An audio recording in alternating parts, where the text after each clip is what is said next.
Hello friends, আমি আবার আসছি নতুন একটি ভিডিও নিয়ে। তো আজকে যে রিটাচিংটা হচ্ছে খুবই সিম্পল একটা রিটাচিং। এর জন্য আর বেশি কথা না বলে, ভিডিওটাকে আর বেশি বড় না করে ডাইরেক্টলি আমি যে কাজটা করবো, যে ভিডিওটা যে ফটো রিটাচ করবো, সেই রিটাচে আমি চলে যাই।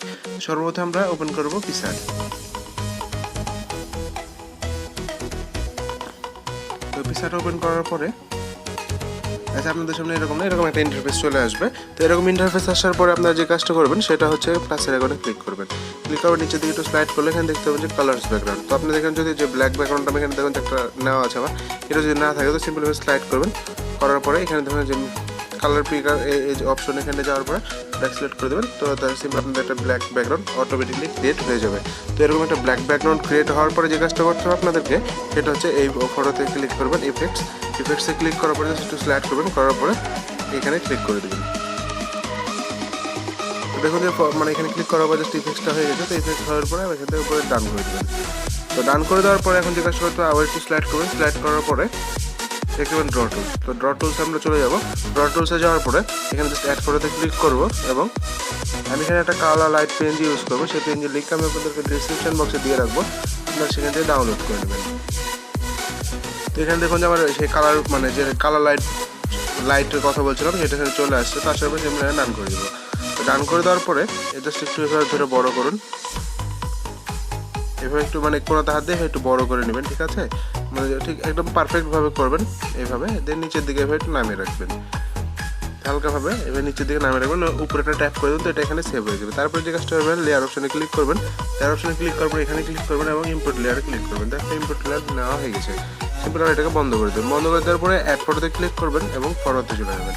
ফটোতে যাওয়ার পরে আমি যে ফটোটা এখানে ইউজ করছি, সেই ফটোটা আমি আগে থেকে ব্যাকগ্রাউন্ড ইরেজ করে রেখেছি। এই জন্য আপনারা ব্যাকগ্রাউন্ড ইরেজ করে নেবেন। সেই ফটোটা হচ্ছে এটা। তো এই ফটোটা আমি এখানে সিম্পল এভাবে ডান করে দিলাম। ডান করে দেওয়ার পর এটা এখানে সেট করতে হবে। তো সিম্পল আমি একটু বড় করি। আমি এভাবে সেট করবো, আর একটু বড় করবো, আর একটু ছোটো করবো। সিম্পল এইভাবে আমি এখানে এইভাবে সেট করবো, ঠিক আছে? এখানে সেট করার পরে জাস্ট এবার ট্যাপ করে দেবেন। ট্যাপ করে দিলে সব ওকে। ট্যাপ করে দেওয়ার পরে জাস্ট আবার লেয়ার অপশানে ক্লিক করবেন। করার পরে এই ফটোয় নিয়ে চলে আসবেন লেয়ারের নিচের অংশে।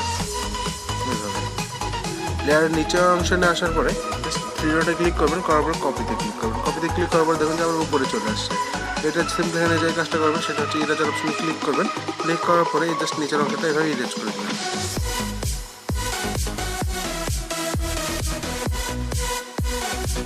দেখুন গাছ ইরেজ করে দেওয়ার পরে যে মনে হচ্ছে যে হ্যাঁ, ভিতর থেকে তো অত বেশি একটা কষ্ট হচ্ছে, কিছু করতে পারে না, এবং খুবই অল্প সময়ে আপনারা এই ধরনের ফটো রিটাচ করতে পারেন। সিম্পল এখানে ডান করে দেওয়ার পরে ড্র টুলস দিয়ে সেভ করে নেবেন। তো আমি ড্র টুলস দিয়ে সেভ ইমেজে ক্লিক করে সেভ করে নিলাম। তো আমার যে ফটো রিটাচটা ছিল সেটা কমপ্লিট। তবে আপনাদেরকে দেখা যায় যে দেখুন যে জাস্ট অসাম একটা লুক চলে আসছে। তো এটাকে যদি আর একটু কিছু চেঞ্জ করতে হয়, তাহলে এটাকে হচ্ছে লাইট রুমে শেয়ার করে নেবেন। আমি সিম্পল লাইট রুমে শেয়ার করে নিলাম।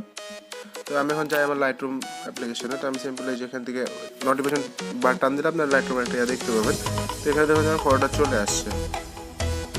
ফটোটা এখানে আসার পর আমরা কী করতে পারি? তো সিম্পল এখানে যাওয়ার পর আমরা ফটো লাইট টাইট এগুলো নয়েজ রিডাকশন এইসব ক্লিয়ার করতে পারি। তো আমি সিম্পল কালার টুলসে চলে যাবো। কালার টুলসে কালার আসবে। কালার আসার পরে জাস্ট আমি একটু ফেসটাকে একটু হোয়াইট করবো। ফেসটাকে একটু হোয়াইট করে নিলাম। যেখানে সব কিছু কালার চেঞ্জ করতে পারবেন আপনাদের ইচ্ছা মতো। চাইলে আপনারা চেঞ্জ করতে পারেন, না চাইলে না করতে পারেন, সেটা আপনাদের বিষয়। তো সিম্পল এভাবে করে নেবেন। করে নেওয়ার পরে আমি এখানে যে কাজটা করার জন্য সেটা হচ্ছে নয়েজ রিডাকশন। তো নয়েজ রিডাকশনটাকে আমি ইউজ করবো। যে ফটোতে জন্য কোন ধরনের কোনো নয়েজ থাকে তো সেটা অটোমেটিক্যালি রিমুভ হয়ে যাবে। কারণ রিডাকশন এটাকে একটু ইউজ করবো। করে তারপর চলে ভিগনেট অপশনে। তো ভিগনেট আসার পরে এখানে জাস্ট কিছু ইউজ করবো না, শুধু ইউজ করবো টেক্সচার। তো টেক্সচার জিনিসটা খুবই ভালো, আপনার ফটোতে একদম আলাদা রকম একটা লুক নিয়ে আসা হচ্ছে, অন্যরকম একটা ফিল নিয়ে আসে। সিম্পল দেখুন যে ফটোটা অলমোস্ট রিটাচ। তো শেয়ার অপশনে ক্লিক করবো, সেভ টু ডিভাইস। তো আমি ফটোটাকে সেভ করে নিলাম। তো গাইস, আমার যতটুকু কাজ ছিল খুবই অল্প সময়ের মধ্যে আমি কাজটা শেষ করে ফেলেছি। তো দেখুন ফটোটা জাস্ট সেভ হয়ে গেছে। সেভ হয়ে যাওয়ার পর আমাদের কাজ যা ছিল তা শেষ। আমি এখন দেখা যায় আসলে লাইট রুমের পরে কত সুন্দর লাগছে। এখন দেখো যে আগে একটু নয়েজ ভাব ছিল, ফেসটা একটু ডার্ক ছিল, তো সব কিছু ঠিক হয়ে গেছে একদম অনেক সহজে। তো আর এডিটিংটা অনেক সহজ ছিল, আপনারা চাইলে এই ধরনের ফটো রিটাচিং করতে পারেন। তো গাইস, আই হোপ কি আপনাদের এই ভিডিওটা ভালো লেগেছে। যদি ভালো লেগে থাকে তাহলে অবশ্যই লাইক করুন, কমেন্ট করুন, শেয়ার করুন।